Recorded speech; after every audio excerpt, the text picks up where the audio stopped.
Wala po kasi si Mr. Pedro Gonzales, medyo na-late po, nagkagulo po kami ng usapan. Kaya ako po muna.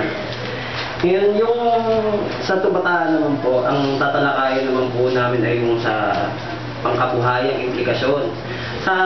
Maganda po sana talaga kasi sana na si Mr. Pedro Gonzales yung magtalakay dahil po siya po yung chairperson ng Pamalakaya Timog Katagalugan. So doon po talaga sa bahagi nila, tapos meron po silang panimulang usap na ng mga taga-Palawan kung ano po yung mga particular na itsura doon sa lugar nila. Yan, so ang may babahagi ko po yung mga pangkabuang analysis sa pangkabuhayan ng mga mangingisda na napagkaisa na po ng Pamalakaya. Sa kabuuan po, yung sa etong tubatahari, no, tulad po ng naibahagi na ni Doktor, ay pangitlugan po ng mga isda. Hindi lang ng banda sa West Palawan Sea, kundi pati na rin po ng sa may bahagi ng sasaklaw din po hanggang Visayan Sea. Ano? Ngayon, yung usapin po ng tubataha sa mga mangingisda ay hindi po siya yung... Kasi po, itong UNESCO, nito lang naman po nila talaga dineklara na World Heritage ito, at ganito ganyan. Pero sa mahabang panahon, ang mga mangingisda ng Palawan ay meron ng malaking pagpapahalaga sa bahagi ito ng tubataha. No? Dahil unang-una po, yung sa mga studies po ng Femery, sa napakaagang bahagi, yung pong pagbaban sa tubataha ay ipinaglaban na po ng mga mangingisda laban sa mga commercial fishing vessels bago pa po ito ay dineklara ng UN. No? Tapos po, mula pa noong 2006, mula pa po noong 2006, meron na pong decline actually sa production ng Mimaropa, nung nahuhuling mga isda sa Mimaropa, at saka po dito sa may bahaging west ng Bicol. Actually sa Mimaropa po, ngayong taon ay merong 44,849 na in thousands na metriko tonelada na nai-produce. Na actually po ay sa commercial, tapos po sa municipal fishing ay 175,000 in 1,000 metriko tonelada. Yun po ay maliit ng 20% mula noong 2006. Na actually, pati ang NCSB at saka ang BFAR ay sinasabi na may decline. Actually, declining na nga yung nahuhuli doon. Kaya nito nga nakaraan, ang ginawa nilang hakbangin, nagdagdag pa sila ng fish ban. Bukod sa, marami nang bahagi actually dyan yung, syempre, ban ang mga mangingisda, at saka bukod sa, syempre, iba dyan, high seas naman, at yung commercial fishing vessels lang talaga nakakaabot. Nagdagdag pa sila ng ban dito sa may Visayas. Na i-relate po namin dahil po ayon sa mga mangingisda na napaka-unfair. Hindi nga lang po unfair Actually, nakaka-insulto. Dahil napakaraming mga mangingisda yung nahuli, no?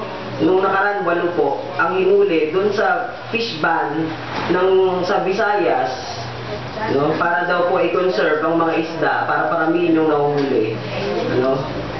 Tapos pinapagpahit po sila nang umaabot po ng 200 to 300,000. Na actually kukumpiskahin pa yung mga bangka. Ano po yung accumulated po yun sabi ito na amount.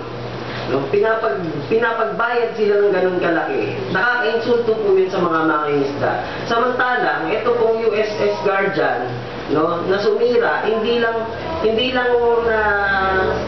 lang binayolate yung fish ban kundi ang ginawa pa nila ay sinira pa nila yung pinag-iitlogan ng mga isda na actually sabi nga ni Sir, we have yet to know kung gaano pa kalawak, ka-extensive yung implication nun sa pangisdaan natin. Tapos wala man lang, ang sasabihin lang po sa atin, hindi po natin sila pwedeng kasuhan kasi po yan, kaalakaran na po yan sa international Hindi po natin sila pwedeng kasuhan kasi andyan po ang VFA. So, napakalaking insulto po sa mga mangingisda na inuhuli, dahil nangingisda sila sa kanilang mga lugar, dahil lang daw dapat magparami ng isda. Samantalang, etong mga sumisira ng pinangingitlogan ng isda, ay hindi man lang natin ma-hold accountable. Kaya po yung, hindi lang po yung economic implications po sa mga mangingisda, we have yet to know kung gaano siya ka-extensive, pero sigurado, ang tiyak po ng kamalakayan, may malaking epekto ito dahil, sabi nga ni Sir Gani Tapang sa isang diskusyon, kasi, yan parang balansyadong equation yan. So pag may tinanggal kang isa, maaaring magulo niya yung buong ecological system. Kaya, yun ang tiyak ng pamalakayan. Kaya, noong February 5 po, nagpasa po kami ng letter of appeal sa DOJ, kay Secretary Laila de Lima, na i-hold accountable ang 79 crew ng USS Guardian. Nagpasa rin po kami ng letter of indemnification kay Obama at sa UNESCO dahil po dun sa nangyari sa USS Guardian ng pag-crash nito sa Tubataa. At ang DOJ, pati po ang US at ang UNESCO ay hindi pa rin po tumutugon sa mga hinaing ng mga mangingisda hanggang sa ngayon. Liban na lang po nga dun sa palusot na narinig po natin itong nakaraan na hindi daw po pwedeng kasuhan talaga. Yun lang po ang tanging tugon na nakamit ng mga mangingisda. Kaya po, ang pamanakaya po ay nakikisa at nananawagan po sa lahat ng mga nagmamahal sa kalikasan at sa ating kababayan, ng mga mangingisda, na makiisa sa paglaban sa pagkundina sa pag-rape sa Tubataha at pag-jump sa DFA. Maraming salamat po. Maraming salamat. Yung mga